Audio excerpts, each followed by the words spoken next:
ایک بار پھر دہشت گردی کا سہارا لے رہا ہے۔ ہر پاکستانی کے خون کا بدلہ لیں گے۔ اگلی بار جنگ ہوئی تو محدود نہیں، انتہائی وسیع ہوگی۔ Field marshal general Asim Munir نے دشمن پر واضح کر دیا۔ مارکہ حق کی پہلی سالگرہ پر جی ایچ کیو میں خصوصی تقریب سے خطاب میں کہا کہ مارکہ حق کوئی روایتی جنگ نہیں تھی، بلکہ دو نظریات کے درمیان فیصلہ کن مارکہ تھا۔ اللہ کے فضل سے حق غالب آیا اور باطل شکست سے دوچار ہوا۔ بھارت سمجھتا تھا وہ پاکستان کو عسکری اور سفارتی طور پر تنہا کر دے گا، اس کے تمام اندازے غلط ثابت ہوئے۔ بری، بحری اور فضائی افواج کی پیشہ ورانہ مہارت نے دشمن کو پسپائی پر مجبور کیا۔ مضبوط دفاعی صلاحیت اور قومی عزم کو دیکھتے ہوئے بھارت نے جنگ بندی کی خواہش مختلف عالمی اور بیرونی قوتوں کے ذریعے ظاہر کی۔ شکست خوردہ بھارت نے امریکہ کی سیاسی قیادت کے ذریعے ثالثی کی پیشکش کی، جسے پاکستان نے خطے میں امن کے وسیع تر مفاد میں قبول کیا۔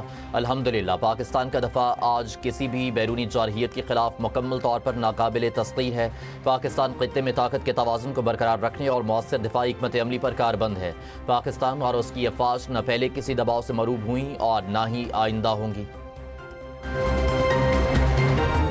فیلڈ مارشل کا صدر پاکستان، وزیر اعظم، وفاقی کابینہ، قومی و صوبائی سیاسی قیادت اور تمام سیاسی جماعتوں سے اظہار تشکر۔ کہا ان سب کی سیاسی بصیرت اور رہنمائی سے پاکستان کو مارکہ حق میں کامیابی ملی۔ قومی قیادت، تمام حکومتی اداروں اور عوام نے یکجہتی کا مظاہرہ کرتے ہوئے یہ واضح پیغام دیا کہ ملک کی خود مختاری، سرحدی سلامتی اور قومی وقار پر کوئی سمجھوتہ قابل قبول نہیں ہے۔ پاکستان کے سفارتی نمائندوں نے عالمی سطح پر مؤثر کردار ادا کیا۔ میڈیا، صحافتی برادری اور نوجوانوں نے دشمن کے پروپیگنڈے اور سائبر وارفیئر کو ناکام بنایا۔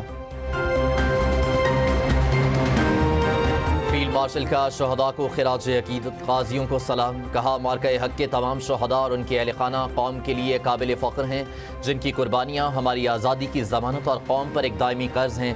میدان جنگ میں شجاعت اور بہادری کی تاریخ رقم کرنے والے غازیوں کو سلام پیش کرتے ہیں۔ آنے والی نسلیں آپ پر ہمیشہ فخر کریں گی۔ فیلڈ مارشل نے دہشت گردی کے خلاف قربانیاں دینے والے خیبر پختونخوا اور بلوچستان کے عوام، افواج پاکستان، قانون نافذ کرنے والے اداروں کو خراج تحسین پیش کیا۔